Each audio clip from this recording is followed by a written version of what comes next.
Myanmar সীমান্তের প্রায় শতভাগ আরাকান আর্মির দখলে, ঝুলে গেল রোহিঙ্গা প্রত্যাবাসন। ইচ্ছে করেই নির্বাচন বিলম্বিত করছে অন্তর্বর্তী সরকার, অভিযোগ মির্জা ফখরুলের।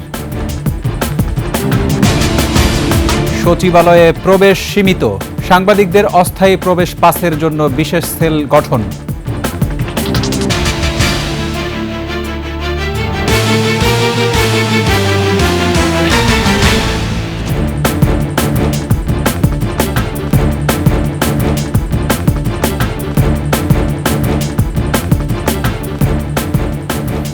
শুনছিলেন সংবাদ শিরোনাম।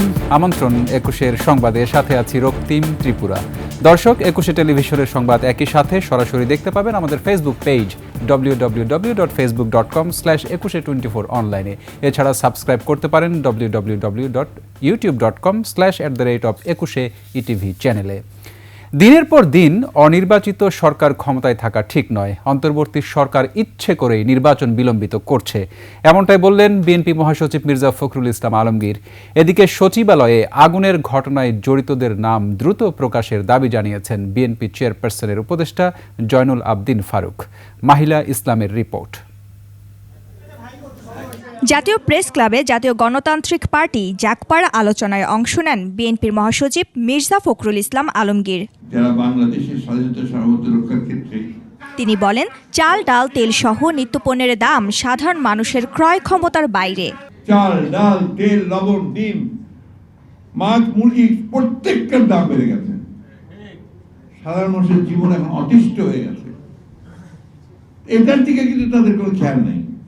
ইচ্ছে করেই সরকার নির্বাচন বিলম্বিত করছে বলেও অভিযোগ করেন মির্জা ফখরুল ইসলাম। নতুন একটি প্রস্তাব দিয়েছেন, 17 বছর হবে আপনার ভোটার তালিকা হওয়ার জন্য আপনার ন্যূনতম বয়স। এখন তাহলে কি করতে হবে? আবার নতুন করে আপনার ভোটার তালিকা তৈরি করতে হবে। এই জিনিসটা তো কনসেনসাস না। আপনি you are the chief executive, আপনি প্রথমেই বলে দিচ্ছেন যে 17 বছর হলে ভালো। ধারণা তৈরি হচ্ছে যে এই সরকার ইচ্ছাকৃতভাবে নির্বাচন প্রক্রিয়াকে বিলম্বিত করছে।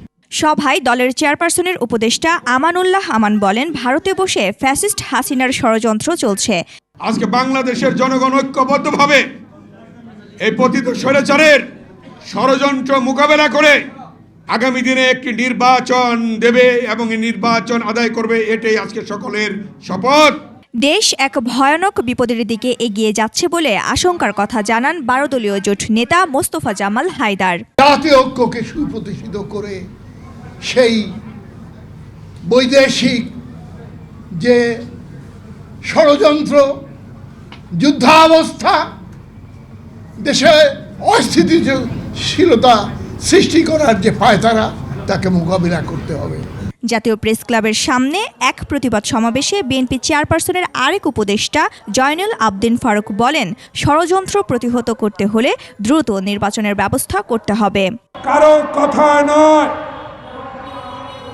নির্বাচনের ম্যাপ আপনাকে দিতে হবে।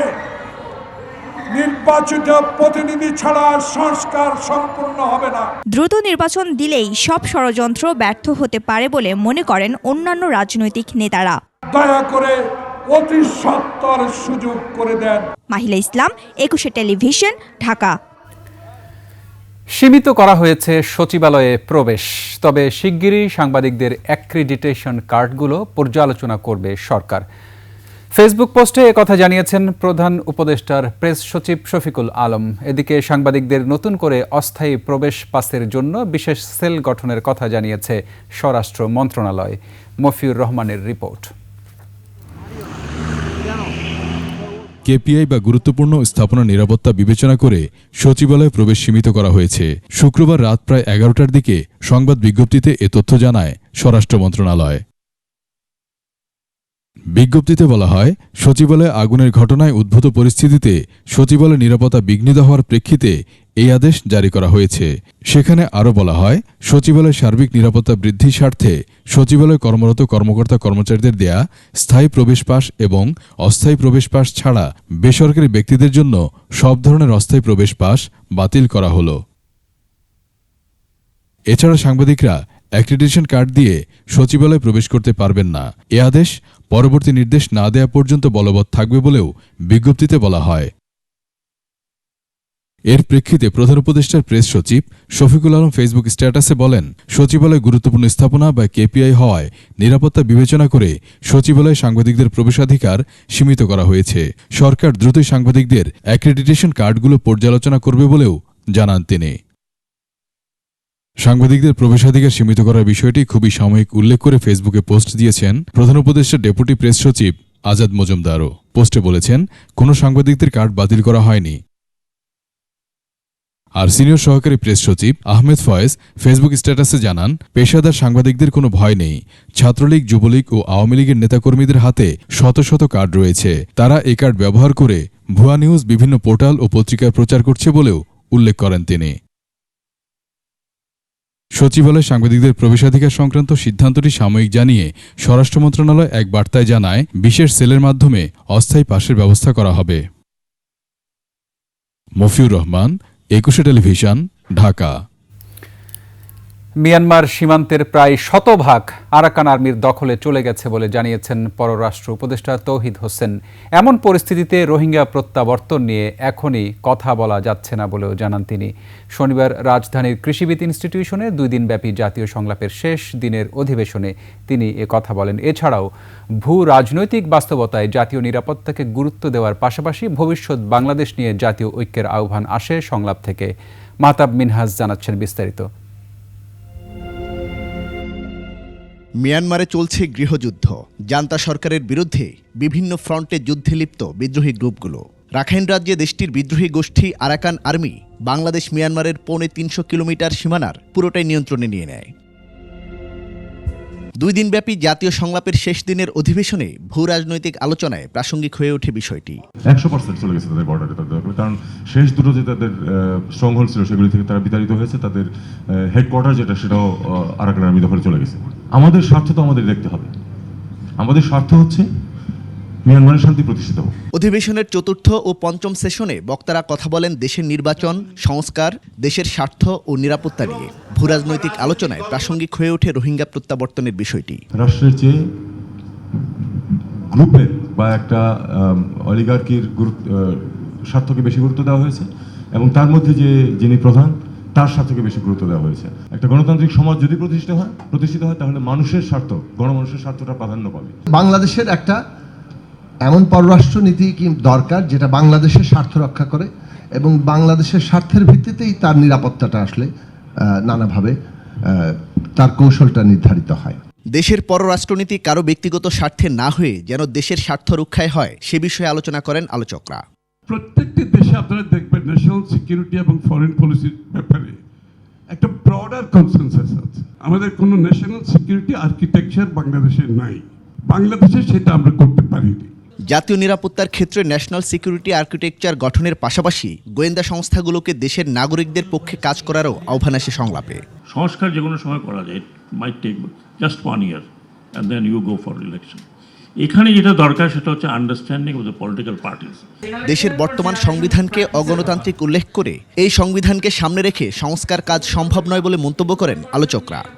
সংখ্যাগরিষ্ঠ যে মত গ্রহণ করবে গণতন্ত্রে সেটাই সঠিক মত। সংস্কারের ক্ষেত্রে সংখ্যাগরিষ্ঠ মতকে প্রাধান্য দেওয়ার কথা বলেন রাজনীতিকরা। মাহতাব মিনহাজ, 21 টেলিভিশন, ঢাকা। জাঁকজমকভাবে হয়ে গেল 21শে টেলিভিশন CJFC পারফরমেন্স পুরস্কার প্রদান অনুষ্ঠান।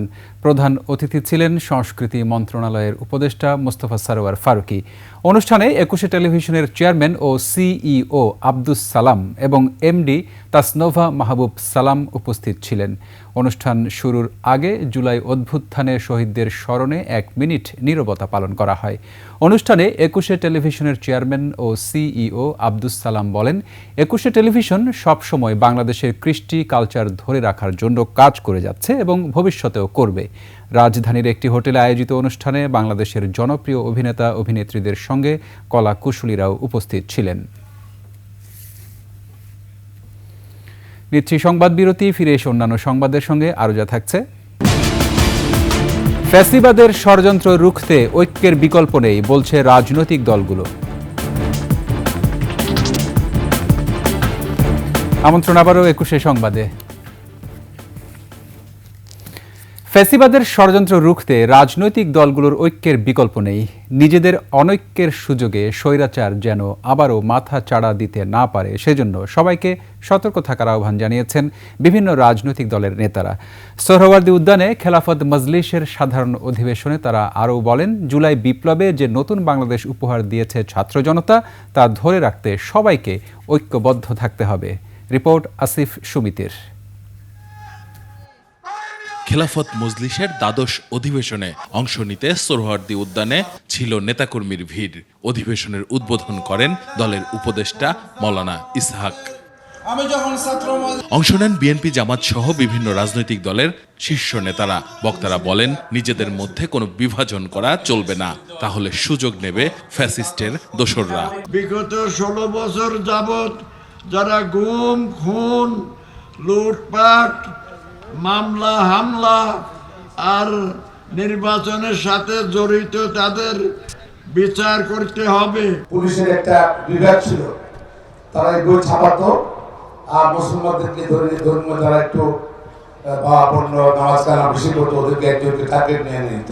শপথ নিতে হবে, আগামীর বাংলাদেশে আওয়ামী লীগের অপরাজনীতি চলবে না। ক্ষমতার দম্ভ করা শেখ হাসিনা পালিয়ে গেছেন মন্তব্য করে নেতারা বলেন, এখন সবার চাওয়া বৈষম্যহীন নতুন বাংলাদেশ, আর এজন্য প্রয়োজন জাতীয় ঐক্য।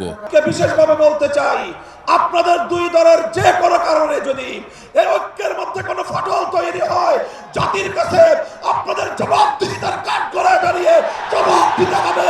জবাব নিয়ে ছাড়বো আমরা। লড়াই শেষ, আমরা জিতেছি।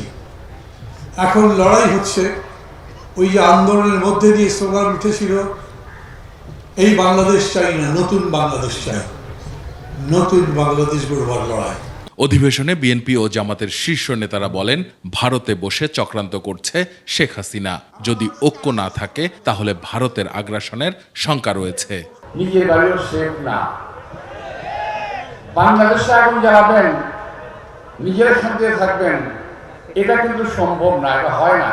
এই জাতিকে কেউ দাবিয়ে রাখতে পারবে না। এ দেশ আমাদের সকলের। আল্লাহ যাদেরকে এখানে পয়দা করেছেন, নাগরিক অধিকার সকলেই সমানভাবে ভোগ করবে।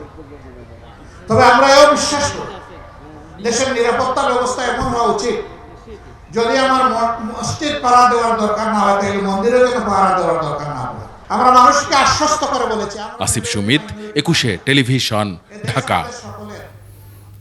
এবার আভিভা ফিন্যান্স লিমিটেড বাণিজ্য সংবাদ।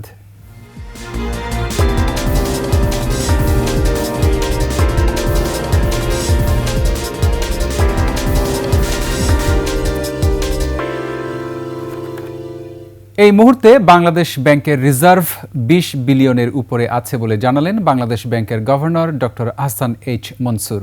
টাঙ্গাইলের ঘাটাইলে ইসলামী ব্যাংকের শাখা উদ্বোধনের সময় সাংবাদিকদের প্রশ্নের জবাবে তিনি বলেন, দেউলিয়ার দিকে যাওয়া ব্যাংকগুলো এখন আবার ঘুরে দাঁড়াচ্ছে। সব ব্যাংকের সঞ্চয়কারীদের রক্ষা করা হবে বলেও জানান গভর্নর। এর আগে বর্ণাঢ্য অনুষ্ঠানের মধ্য দিয়ে ইসলামী ব্যাংক বাংলাদেশ পিএলসির 400তম শাখা হিসেবে ঘাটাইল শাখা উদ্বোধন করা হয়। ইসলামী ব্যাংকের চেয়ারম্যান ওবায়দ উল্লাহ আল মাসুদের সভাপতিত্বে অন্যান্যের মধ্যে ব্যবস্থাপনা পরিচালক মনিরুল মাওলা, শরিয়া শাখার সদস্য সচিব অধ্যাপক ডক্টর মোহাম্মদ আব্দুস সামাদ বক্তব্য রাখেন।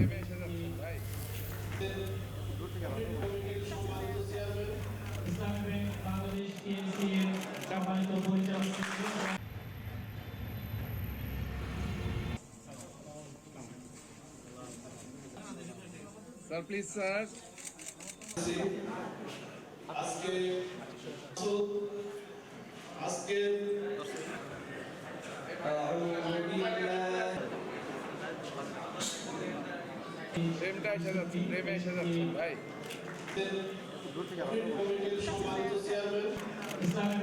শেষ করছি 21 সংবাদ। যাবার আগে সংবাদ শিরোনামগুলো আরও একবার। মিয়ানমার সীমান্তের প্রায় 100% আরাকান আর্মির দখলে, ঝুলে গেল রোহিঙ্গা প্রত্যাবাসন। ইচ্ছে করে নির্বাচন বিলম্বিত করছে অন্তর্বর্তী সরকার, অভিযোগ মির্জা ফখরুলের। সচিবালয়ে প্রবেশ সীমিত, সাংবাদিকদের অস্থায়ী প্রবেশ পাসের জন্য বিশেষ সেল গঠন।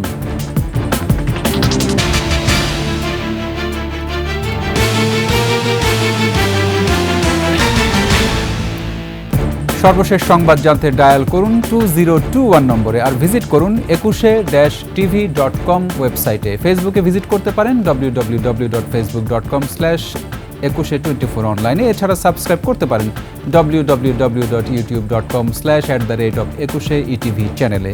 এতক্ষণ সঙ্গে থাকার জন্য ধন্যবাদ। পরবর্তী সংবাদ রাত 11টায় দেখার আমন্ত্রণ রইল। একুশের সাথেই থাকুন।